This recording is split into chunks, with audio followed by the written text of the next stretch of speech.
Welcome to Chris Cook for YouTube. Today I'm going to be doing another old school favorite of mine, and that's Swiss steak. Now I know now people don't do this dish too much, not the traditional way. They will do it with just a regular gravy, but I'm going to do it in the tomato sauce, the way I learned to do it, and I think it's a dish that you really will enjoy.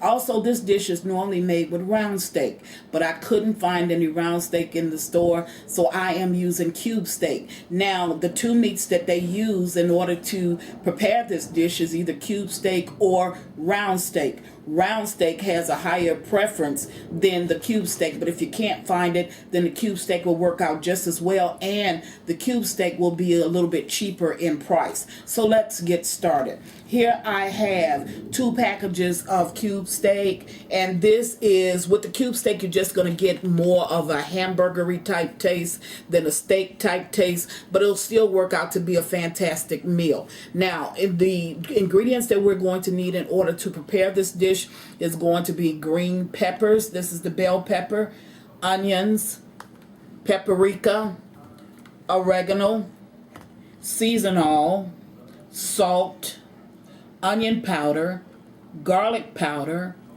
sliced mushrooms, 2 beef bouillon cubes, and I'm using roughly about 40 ounces of tomatoes, diced tomatoes. You won't need this much, and I normally use a brand by Contadina, but I had this in my cabinet, so I'm going to use it. But if you find that this is just a little bit bitter for you, then go ahead and add just a little bit of sugar. This is about a tablespoon of sugar, and I only have it as so that when I get ready to taste it, if it's a little bit bitter, then I will add that to sweeten up the taste just a little bit. Not to make it sweet, but to give it a balance. I'm also going to be using celery.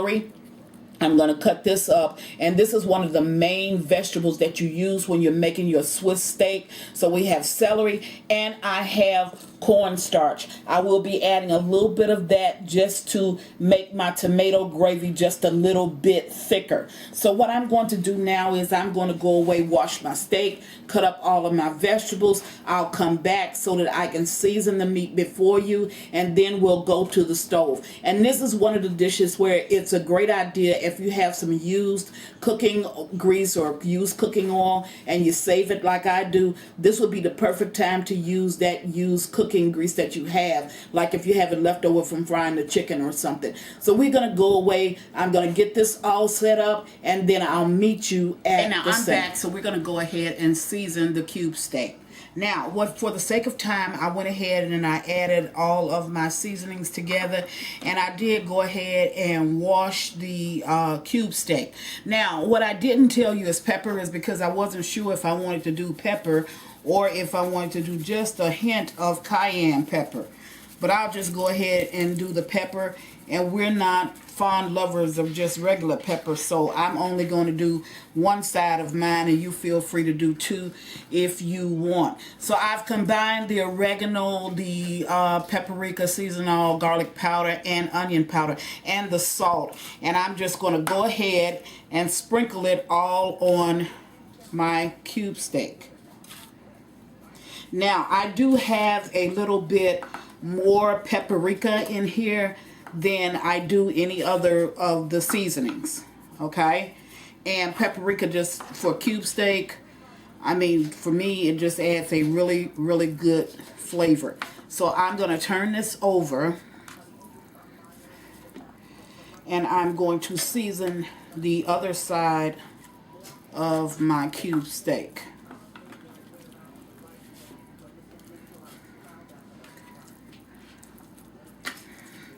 Okay, now we're going to cook this until it's tender, because we don't want our steak to be rough in taste at all, so, or tough in taste at all. So that's going to take roughly maybe about a good hour to prepare, and that's with the first pan frying it and then going ahead and simmering it the rest of the way. Okay, now if you have any leftover seasonings, you can just take that and we can just put that when we get ready to cream up our or make the gravy to the steak, we can just go ahead and add that. Now once I have the seasonings all on it, then I'm going to take it and I'm going to dip it into this flour. I have a plate with flour. I'm just going to put flour on one side and then coat the other side of the steak. And you don't have to make sure that every little bit is coated.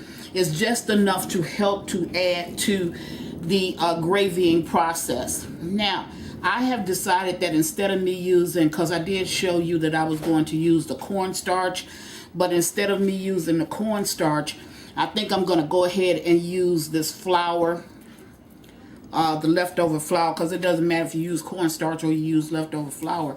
If you know how to thicken it, it'll still be good. So we're going to go ahead and I'm going to make my gravy for my steak. I'm going to add this as a thickening agent. So I'll just take the flour, and I'll show you how to do that, because it's just mixing my little leftover flour, some of my leftover flour with some water, and then once I get ready to simmer, then I'll go ahead and just simmer it. And I'll add that to the, when I get ready to do the simmering mixture. So I'm going to go ahead and finish putting flour, coating all of these with flour. And then what I'll do is I'll meet you at the stove. I'm at the stove, and I told you that I'm using used cooking oil. So this is the cooking oil that I've already fried my chicken in, and I had it and it was left over, so now I'm going to use it for my steak. So all we're going to do, we're not going to cook it till it's done. We're just going to pan fry it to get the color. So I'm going to place my steak in here.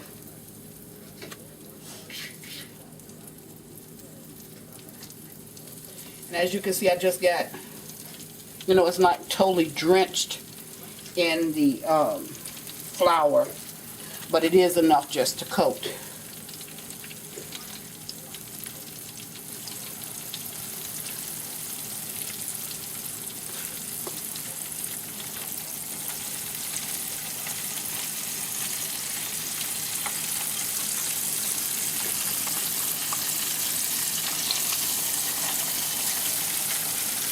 Now, I mean, I've done this so many times. Pull this over. Put this piece right here. Now, I have a lot more steak, so what I'm going to do is I'm going to allow this steak to cook.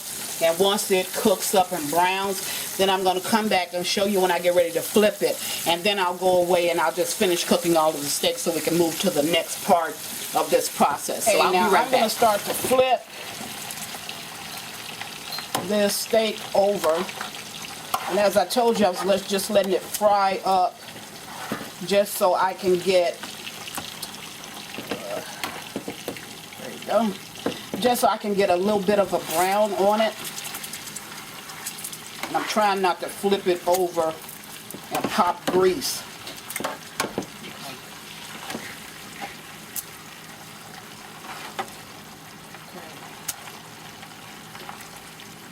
So I'm just flipping it over just so that it can brown just a little bit on the other side. And like I told you, I'm not trying to, and preferably I want all of them to really look like this. See how that piece is a little bit browner than the rest? I need to turn my stove up a little bit, which I'll do. And I'm not trying to cook it. The only thing that I'm trying to do is just to brown it. So I'm going to go away and finish browning up all of these pieces. And once I get it all browned up, all of the steak done, okay, now I'm back, but I wanted to show you something. This is just a regular, it looks like a 12-ounce cup, and I filled it half full of water. Now I'm going to take my flour that I had that I took to coat my steak with, and I'm going to put 3 tablespoons, maybe 4, because I got 4, I'll put 4. 4 tablespoons of that leftover flour in there, and I'm going to shake that up. Okay, I'm going to stir it, because this is what I'm going to use as my thickening agent instead of using the cornstarch as I stated. So I'm going to set this over to the side, and I'm going to take out this last piece of steak. And I wanted to show you something with that. Okay, if you look inside of my pan, because this is cube steak will peel just like hamburger meat. You're going to lose some of it, but I want all of that. So what I'm going to do is I'm going to take and try to save, because as you can see, I've been pushing it over to the side. I'm going to try to save as much as I can. Now, this grease I don't need. Okay, so if I lose some in the process, oh well. It just adds more of a meaty flavor to my gravy that's going to be on my Swiss steak. So what I'm going to do is I'm going to pour this out, and once I pour this out, I'm going to keep just a little bit of the oil, and then I'll bring you back while I saute up the vegetables and get ready for the next step. I'll be right back. Okay, now I'm back, and you see those little pieces of meat? Those are little small pieces of meat that came from the steak. So what I'm going to do now is to take my, and you see I got a little bit of oil in there. I don't even have enough in there to coat the bottom of the pan. And I'm going to saute up these vegetables. The first two I'm going to add is my celery and my onions. And I turned my stove off, so I'm going to turn it back on. That was my celery. And here is my onions. Now, if you can see over here to the side, you can see that cooking oil. Okay, that was the leftover cooking oil. Now that I won't save. That I will throw out because I've already gotten my use out of it today. So I'll just throw it out. Now, if the, and I will say this, if my pan drippings, let me move this over here, go all the way down like they did, I can just go ahead and save that and use it again. I wouldn't necessarily use it to fry chicken. I'll use it to do exactly what I'm doing right now, and that's sauteing up vegetables. But if you want to just discard it, then go ahead and just throw that out because you don't need it anyway. So I have my little pieces of meat that's in here, and it's going to saute up with my celery and my onions. Now, I'm going to probably add just a little bit of salt to this to make sure that my flavor is, you know, on point. So there. And I got my steak that's sitting off to the side. So I'm going to take and add just a little bit of salt to it. Because when I season the meat, that's what I did. I seasoned the meat. I didn't season the onion, the bell pepper, or the celery. So I just seasoned that up now. Okay?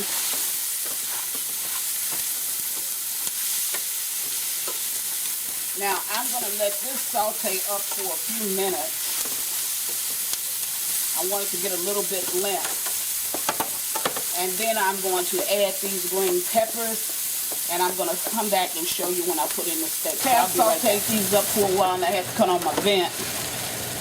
So, if it sounds like it's drowning out my voice, then I'll just talk just a little bit louder. Now green peppers don't take as long to cook as everything else. So that's why I just went ahead and I put the green peppers in last. So what I'm going to do now is I'm going to go ahead and put my my steak back in here. Okay? So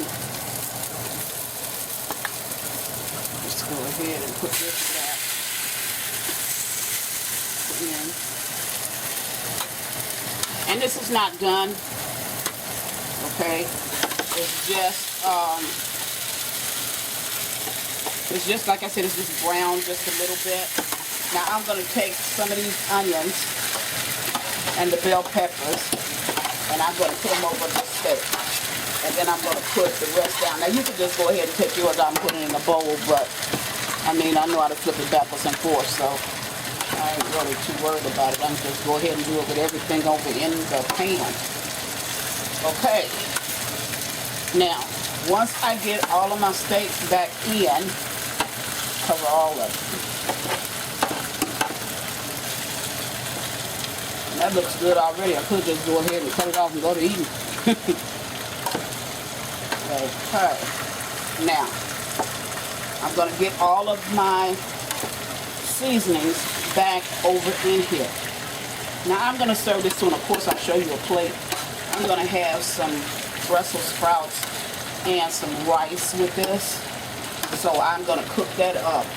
Well, now is the time for me to start that, because now I got a little bit of time on my hand while I'm preparing my meal. Now I want to save all of my drippings. I don't want to lose anything. So I'm going to go ahead and out of my pan top, I'm just going to put my drippings back down in there. Now, once I put my drippings back in, remember I had a little bit of leftover seasonings. So I'm going to go ahead and put that back in. If you don't have any, don't worry about it. But I had some that was left over. So I'm going to go ahead and put that back in. Now I'm going to add a can of mushrooms. And this is a 8-ounce can of mushrooms. You probably go with a 4-ounce can of mushrooms. Once I get that mushrooms in, then I'm going to add my tomatoes. And of course these are diced tomatoes, and you can get seasoned diced tomatoes if that's what you want to do. I'm using a spicy red pepper, but it doesn't make a difference if you use a basil, spicy red pepper. No matter what you use, it doesn't matter. And this is the rest of my tomatoes. I'm gonna put that in. Now, the only thing about using a flour and water as opposed to cornstarch will take about 2 minutes. Once you pour it into whatever it is that you're cooking, it takes about 2 minutes before you see the effect. Which means that if this was cornstarch, it would be about 2 minutes and I would see the gravy, but that's not necessary. So I'm going to go ahead and pour my water and my cornstarch in. I'm sorry, my water and my flour in, because I want this to simmer. And I'm going to put one more cup of water in here. Now, before I add the water, I'm waiting on my daughter to bring me the water. I'm going to go ahead and, remember I had my beef bouillon cubes. I'm going to go ahead and crush them up and put that all into my pot as well.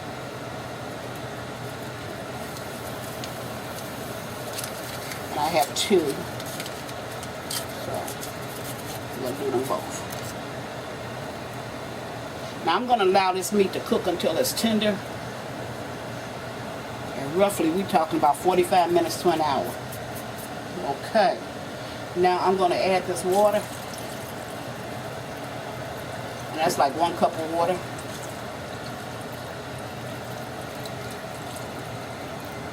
But the importance and the thing is that I need you to know, you see how much mine is covered?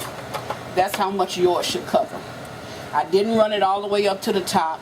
Only thing I did was just covered my meat inside of this mix. Now, I'm going to allow this to cook for maybe about 30 minutes before I decide to taste it.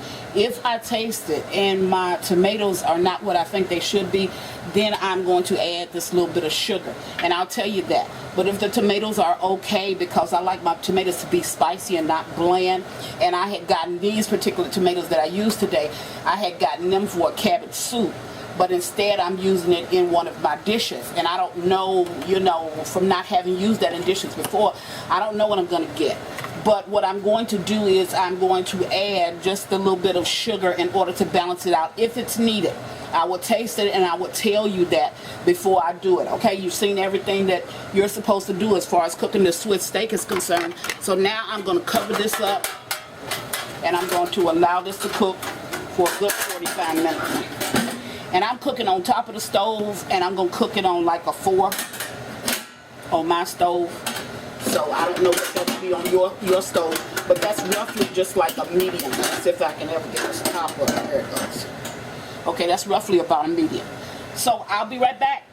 Show you the next step. Now we're back, and this has been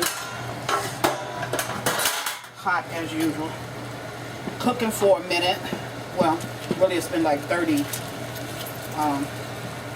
minutes. And I did taste it.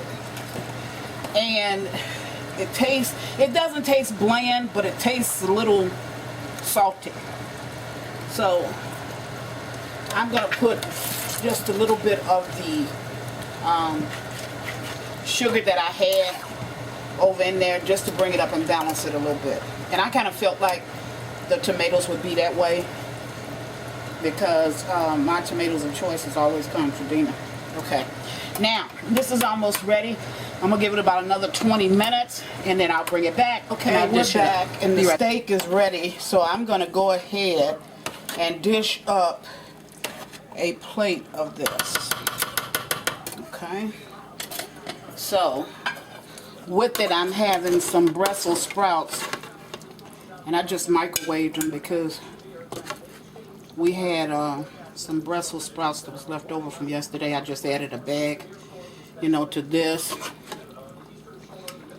and I went ahead and did that. So we have some Brussels sprouts, and to it we have rice, and both of these recipes are for the rice as well as for the Brussels sprouts is on my YouTube page.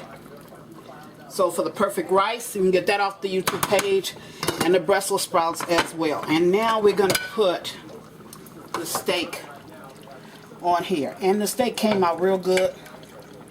I did taste it, of course. And it's really good. So I'm going to put down the steak. And I'm going to cover some of my rice as well. Now, I'm going to go and get a towel and clean up my plate, because you know I hate for my plate to be dirty. So I'm going to clean it up. Okay. There we go. Alrighty. Now today Chris is cooking Swiss steak, plain rice. Use the Swiss steak gravy as the gravy for the rice, and Brussels sprouts. As always, thank you for watching. Chris Cook for You Too. Bye.